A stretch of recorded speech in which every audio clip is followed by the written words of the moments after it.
Hello friends, આજે આપણે બનાવીશું મકાઈના કુંભણિયા ભજીયા. કુંભણિયા ભજીયા માર્કેટમાં આવે છે. તેમાં લીલી કોથમીર અને આદુના ઉપયોગથી બનાવવામાં નાની આવે છે. સાઈઝના હોય છે અને એકદમ ક્રિસ્પી હોય છે. આજે આપણે મકાઈના કુંભણિયા ભજીયા બનાવીશું. તેના માટે મેં મકાઈ લીધેલી છે. એક નંગ અમેરિકન મકાઈ આવે છે. તેને આપણે આ દાણાના વચ્ચેના ભાગમાં આપણે આ રીતે એક એક કાપો પાડીને એના એક દાણાના 2 ભાગ થાય એ રીતે આપણે એનું સમારી લેવાનું છે. થોડી નાની સાઈઝથી જે દાણાની એ રીતે આ રીતે તમે આમાં જોઈ શકો છો. એ રીતે આપણે બધી જ મકાઈને સમારી લેવાની છે. આ રીતે મેં અહીંયા 500 ગ્રામ મારે વજનમાં મકાઈ છે એને મેં સમારી લીધેલી છે. અને આ રીતે એના બીન્સના 2 ભાગ થઈ ગયા છે. આવું આપણે દાણાને રેડી કરવાના છે પહેલાં મકાઈના. ત્યાર પછી આ દાણાની અંદર આપણે થોડા મસાલો કરવાનો છે. એમાં આપણે મેં અહીંયા 3થી 4 નંગ મીડિયમ તીખી હોય તેવી મરચીને સમારીને લીધેલી છે. 1 ઇંચ આદુનો ટુકડો લીધેલો છે. ત્યાર પછી ધાણા સમારેલા લીધેલા છે. 1 વાટકી અહીંયા મેં ચણાનો લોટ લીધેલો છે. સ્વાદ પ્રમાણે નમક છે, મરી પાવડર છે અને હિંગ છે.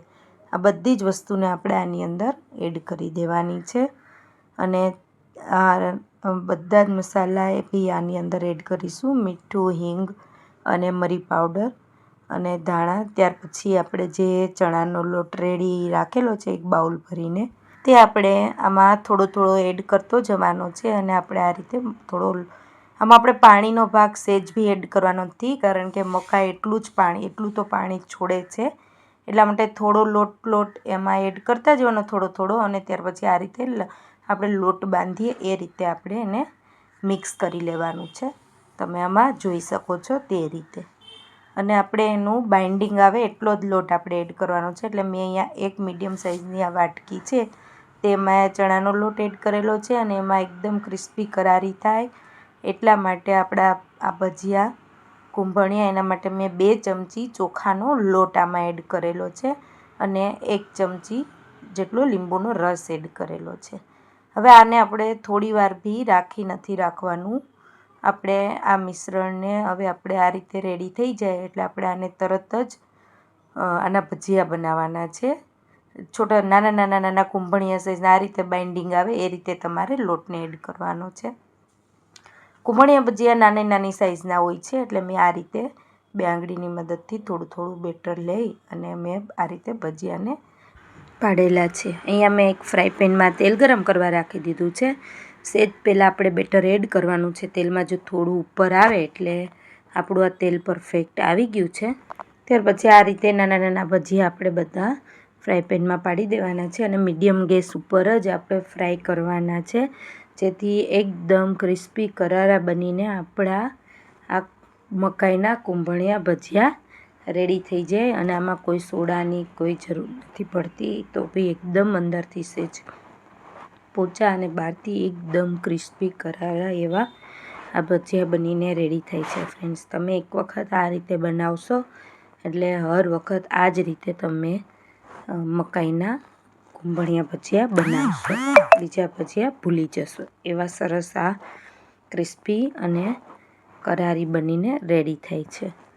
અને આ આપણે બેટરને જ્યારે આપણે લોટ મિક્સ કરીએ ત્યારે પછી આપણે એને નથી રાખવાનું, નહીંતર મકાઈ વધારે પાણી છોડશે તો આપણા ભજીયા એકદમ ક્રિસ્પી નહીં બને. જ્યારે આપણે ભજીયા પાડવાનો ટાઈમ થાય ત્યારે જ આપણે લોટ એડ કરીને તરત જ આ મકાઈના ભજીયા તમારે આ રીતે પાડવાના છે. તો જ એકદમ ક્રિસ્પી કરારી બનીને રેડી થશે. આ એની ઇમ્પોર્ટન્ટ ટિપ્સ છે એકદમ ક્રિસ્પી ભજીયા બનાવવા માટે.